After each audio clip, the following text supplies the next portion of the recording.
हिमाचल प्रदेश की 4 संसदीय लोकसभा सीटों में से मंडी लोकसभा सीट सबसे ज्यादा दिलचस्प बनी हुई है। यहाँ की जो जंग है वो बहुत ही ज्यादा तेज हो चुकी है। अपनी तमाम मशहूर पर्यटन स्थलों के अलावा भी इस वक्त मंडी लोकसभा सीट कई और कारणों से मशहूर है, जिसमें चुनावी दंगल में दिए जा रहे बयान भी शामिल है। एक तरफ बॉलीवुड की क्वीन है तो दूसरी तरफ किंग है। किसके सर सजेगा ताज, किसकी होगी हार और किसको मिलेगी जीत, ये तमाम सवाल जनता के जहन में भी हैं। और उन सभी सवालों के जवाब देने के लिए आज कांग्रेस के प्रत्याशी विक्रमादित्य जी हमारे साथ मौजूद हैं। बहुत स्वागत है सर न्यूज़ नेशन पर। धन्यवाद मैडम। आप अपनी जनसभा के लिए निकल रहे हैं, माफ कीजिएगा मैंने आपको बीच में रोक दिया। लेकिन सवाल चूंकि जनता के मन में बहुत सारे हैं, शुरुआत उन सवालों से करूं, लेकिन बयान जो हैं वो बहुत ज़्यादा व्यक्तिगत होते चले जा रहे हैं, फिर चाहे वो बीजेपी के प्रत्याशी कंगना रनौत की तरफ से हो या फिर आपकी तरफ से किया जा रहा पलटवार। सबसे पहले इसको कैसे देख रहे हैं चुनावी राजनीति? देखिए, हमने तो कोई व्यक्तिगत रूप से कोई उनके ऊपर कोई हस्तक्षेप नहीं किया। हमने तो मुद्दों की बात करी है। निश्चित तौर से वो बीच बीच में बयान दे देती है तो उसको काउंटर करना तो ज़रूरी है, मगर उसके अलावा हमने कोई भी व्यक्तिगत रूप से हस्तक्षेप उनके ऊपर नहीं किया है और ना ही मैं कभी करूँगा। मैंने तो हमेशा फ्रॉम डे वन ये कहा है कि वो मेरी बड़ी बहन है और हम उनका मान सम्मान करते हैं as a individual, as a lady, as a women. मगर हम मुद्दों की बात करेंगे। हमने अपना क्लियर विजन मंडी संसदीय क्षेत्र के लोगों के प्रति रखा है, जिसमें मंडी शहर को स्मार्ट सिटी बनाने की बात रखी है, बूबू जो टनल के निर्माण की बात रखी है, जलोड़ी जो टनल के निर्माण की बात रखी है और मेडिकल कॉलेज कुल्लू के अंदर बनाने की बात रखी है। तो हमने तो पूरे मजबूती से लोगों के बातें रखी है। मगर वो जो बातें करती हैं, जो नहीं करती हैं, क्या इतिहास बदल देती है, भूगोल बदल देती है, तो ये चीज़ें भी लोगों के सामने हैं। तो प्रधानमंत्री कल यहाँ आए थे और वो कह रहे थे कि कांग्रेस तो चाहती है कि कई सालों पीछे मंडी को ले जाया जाए, गरीबी लौटाना चाहती है, संकट लोगों के बीच में लाना चाहती हैं, और आप तो मुद्दों की बात कर रहे हैं।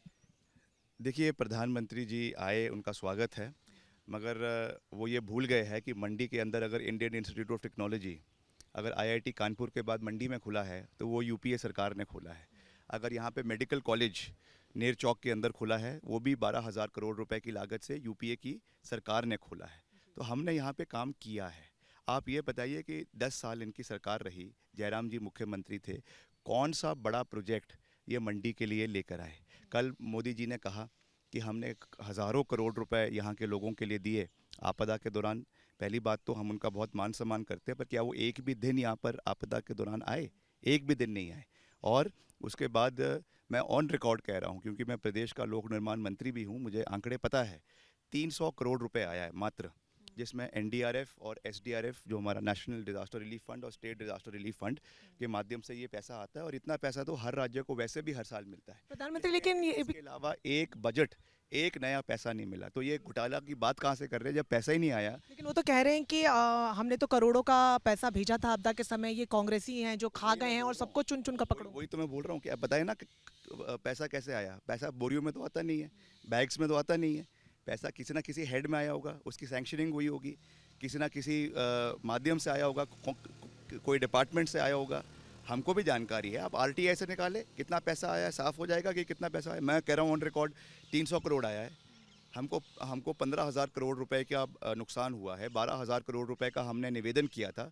12,000 करोड़ में से मात्र 300 करोड़ रुपए है। ऊंट के मुंह में जीरे के बराबर है। लेकिन जिस तरीके से कंगना रनौत भी लगातार रैलियां कर रही हैं, वो ये कह रही हैं कि काम तो ठीक है, लेकिन अगर आपके पिताजी का, आपके माताजी का नाम हटा दें, आप अपनी लीगेसी छोड़ दें, तो आपकी तो जमानत जब्त हो जाएगी।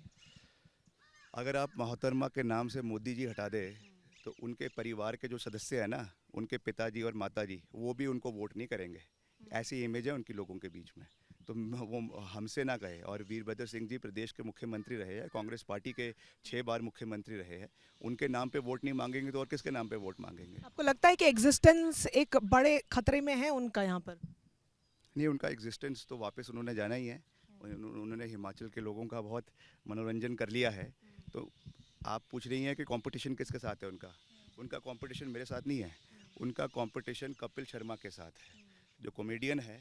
और जिस तरीके का उन्होंने मनोरंजन हिमाचल के लोगों का किया है, कभी आज़ादी के बारे में क्या बयान देती हैं, यहाँ पर जो है वो कब देश का पहला प्रधानमंत्री कौन था ये उनको नहीं पता। ऐसे ऐसे बयान देती हैं कि तीसरा विश्व युद्ध जो है वो मोदी सरकार ने रोक दिया। जिसका मतलब क्लास 1 का बच्चा भी उसका आंसर अच्छी तरीके से जानता होगा। तो ये मजाक नहीं है तो और क्या है। तो कह रही मैं यहाँ की बेटी हूँ और मैं तो संघर्षों से, आज उनको बॉलीवुड की क्वीन भी कहा जाता है, तो संघर्षों से मैं वहाँ तक पहुँची हूँ, लेकिन आपको अगर किंग कहते हैं तो आप लीगेसी लेकर चलते हैं। देखिए बेटी वो है, अच्छी बात है, मगर बेटी सिर्फ वो नहीं है। बेटी पढ़ी लिखी बेटियां बहुत है हिमाचल में, जो ग्रेजुएट है, पोस्ट ग्रेजुएट है, पीएचडी स्कॉलर्स है।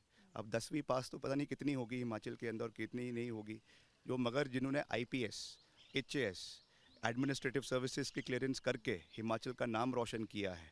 हमारे स्पोर्ट्स पर्सन्स, कबड्डी में, आपके क्रिकेट में, क्रिकेट जगत में जिन्होंने हिमाचल का नाम अंतर्राष्ट्रीय लेवल पर रोशन किया है, वो भी हिमाचल की बेटियां हैं। 16 लाख बेटियां हैं हिमाचल की, and she is one of them.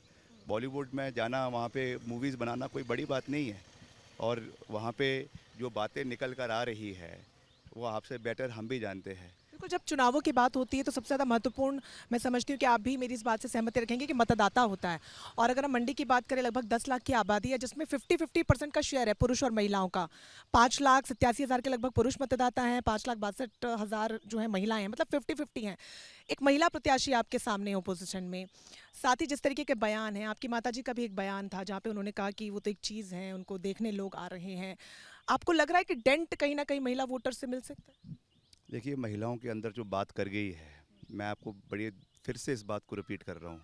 जो चीज़ें इनकी सोशल मीडिया पर निकल कर आ रही है, आप पता नहीं मुझे कहाँ से है, मगर जो हिमाचल की संस्कृति है, हिमाचल की देवभूमि की संस्कृति है, वो उन चीज़ों से बिल्कुल विपरीत है। और वो सबको पता है क्या उनकी इमेज है, क्या वो बॉम्बे में करती थी, क्या नहीं करती थी, क्या एक्टर्स के साथ क्या था। मैं चीज़ों को नहीं कहना चाहता हूँ, एवरीबडी नोज अबाउट इट। इसलिए मैं आपको ये कह रहा हूँ कि महिलाओं का समर्थन मुझे पुरुषों से ज़्यादा मिलने वाला है। पर ये तो व्यक्तिगत टिप्पणियां हो गई, क्या पहनती हैं, क्या करती हैं। निश्चित तौर से व्यक्तिगत बात नहीं है। It is about a character, it is about your integrity, it is about what you are saying to the people and what you are preaching. आप प्रीच कुछ और कर रही हैं और लोगों को कुछ और दिखा रही है, ये व्यक्तिगत बात नहीं है। लेकिन वो ये कह रही हैं कि मेरे पहनावे पर भी कटाक्ष किया जा रहा है, कि मैं क्या पहनती हूँ, मैं वहाँ जाके क्या पहन लूँगी, कहीं और जाके क्या पहन लूँगी। तो आप वाकई में मानते हैं कि ये चीज़ें अफेक्ट करेंगी वोटर को? ऐसा है, आप जब जो मैटर करता है वो ये है कि आप लोगों के मुश्किल मुश्किल घड़ी में उनके साथ खड़े थे या नहीं, जो वो नहीं खड़ी थी।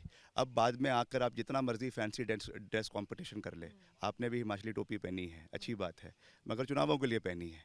तो ये भी वैसे ही है, जब चुनावों में आकर अलग अलग वेशभूषा पहन रही है, अच्छी बात है, मगर इससे ज़्यादा जो मन की सोच है लोगों के प्रति, मुश्किल घड़ी में अगर आप लोगों के साथ खड़े रहेंगे, that is what matters most.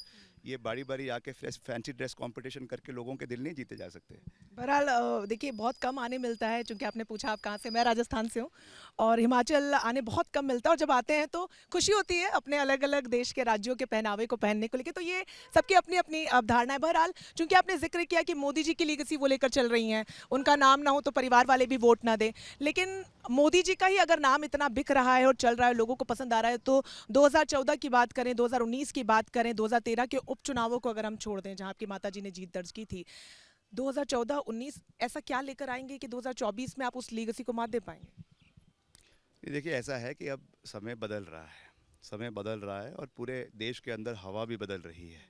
और हिमाचल के लोग पढ़े लिखे हैं, हिमाचल के लोग नेशनल अपने लीडरशिप को तो देखते ही है, मगर उसके साथ साथ जो उनकी लोकल लीडरशिप है, उनकी क्या क्वालिटीज़ है, क्या उनका विज़न है, क्या उनका सोच है, क्या उनका नज़रिया है, उस चीज़ को भी बहुत अच्छे तरीके से देखते हैं। और आपसे ही मैं पूछना चाहूँगा कि मोहतरमा जो है, उन्होंने आज तक क्या विज़न मंडी के लिए रखा है? केवल और केवल या तो मोदी जी का गुणगान करती हैं या अपने प्रतिद्वंदियों को गालियां मंच से देती हैं, दो काम करती हैं। तो इससे तो कोई जनता का समर्थन प्राप्त होने वाला है नहीं। जब उनसे पूछा गया कि आपका विज़न क्या है मंडी के लिए, तो कहती हैं कि अभी तो हम डेवलपिंग कंट्री है, और डेवलपिंग कंट्री में जो कैंडिडेट्स होते हैं उनका विज़न होता ही नहीं है। ये बात उन्होंने खुद कही है। तो जब विज़न ही नहीं है किसी व्यक्ति का, उस विजनलेस व्यक्ति से आप समर्थन की, लोगों की समर्थन की उम्मीद कैसे जुटा? तो कह रही हैं कि रेल ले आएंगी यहाँ पर, एयरपोर्ट बन जाएगा, क्योंकि समस्या है, ट्रांसपोर्टेशन बड़ी समस्या। मैं दिल्ली से आई हूँ और मुझे भी लगा है कि एक समस्या तो है। तो 10 साल से मोदी जी की सरकार थी ना, तो क्यों नहीं बनी? क्यों अभी तक रेल नहीं आई? हमने तो जो कहा वो किया।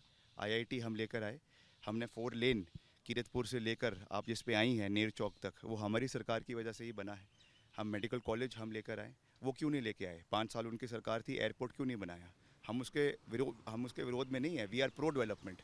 मगर उन्होंने भी शायद जो फेंकना है ना, अपने मास्टर से उन्होंने भी फेंकना सीख लिया है और लंबी लंबी फेंकती है, तो इसका कोई ज़्यादा लोगों के बीच में कोई इसका इम्पैक्ट नहीं पड़ने वाला। देखिए बड़ा सवाल ये भी है एक पत्रकार होने के नाते भी, चूंकि जब हम पढ़ते भी हैं और देखते भी हैं तो मंडी की खासतौर पर बात करें तो 80% से ज़्यादा जो अर्थव्यवस्था है वो खेती पर निर्भर है। लेकिन जब रैलियों में हम तमाम बड़े नेताओं को सुनते हैं तो सिर्फ ये बयान सुनने को मिलते हैं।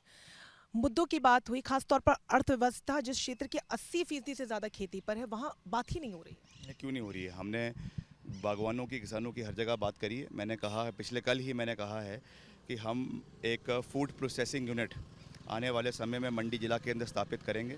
हमने ये भी कहा है कि हम सीए स्टोर्स हमारे सेब बाहुल्य क्षेत्र में लगाएंगे ताकि फलों को वहाँ पे स्टोर किया जा सके, सब्जियों को स्टोर किया जा सके। हमने दूध पर मिनिमम सपोर्ट प्राइस 45 रुपये गाय के दूध पर और 60 रुपये भैंस के दूध पर देने का हमने फैसला किया है। उसके लिए बजट का प्रावधान किया है। तो ये सब चीज़ें हमने करके दिखाई है और आने वाले समय में हम किसानों को, बागवानों को और मजबूत करेंगे। बहरहाल किसानों के बारे में मोहतरमा ने क्या बयानबाजी करी है वो तो पूरे देश को पता है।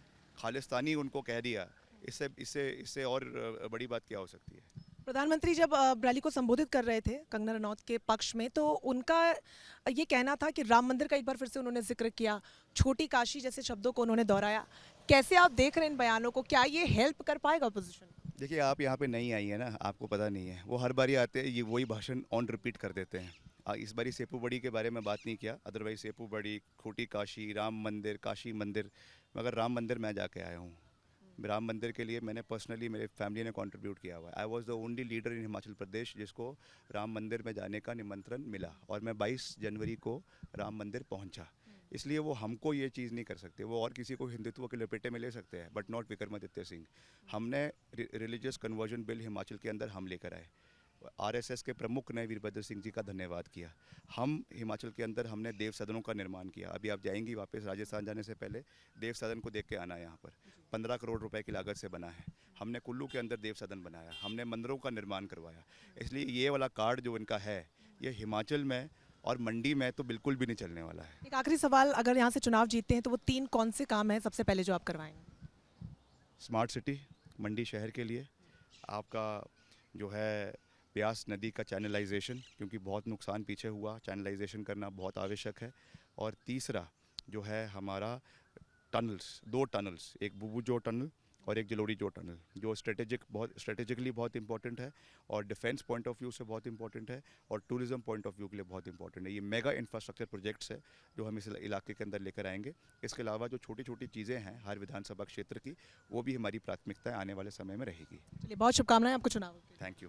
विक्रमादित्य सिंह को आप सुन रहे थे, जिन्होंने कहा कि अगर वो चुनाव जीतते हैं तो 3 ये महत्वपूर्ण काम है और 3 ये महत्वपूर्ण चीजें जो मंडी वासियों के लिए सबसे ज्यादा महत्वपूर्ण है वो जल्द से जल्द करवाएंगे। कैमरा पर्सन सुभाष के साथ रंजना सिंह राठौड़, मंडी न्यूज़ नेशन।